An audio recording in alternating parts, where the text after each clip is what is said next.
Planejar uma viagem já não é uma tarefa fácil. Agora imagina aí você planejar um intercâmbio de 8 meses sem previsão de volta. É isso que eu vou falar aqui nesse vídeo. Eu me chamo Eric, eu sou um mero viajante e vem comigo ver como foi o meu planejamento para o meu tão sonhado intercâmbio.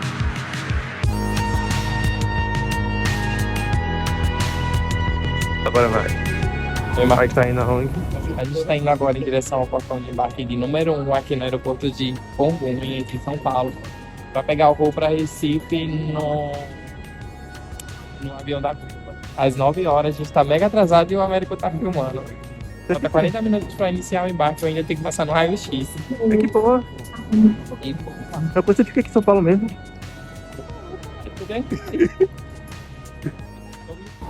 esse ainda não é o vídeo que vocês estão imaginando. O dia da minha viagem ainda não chegou.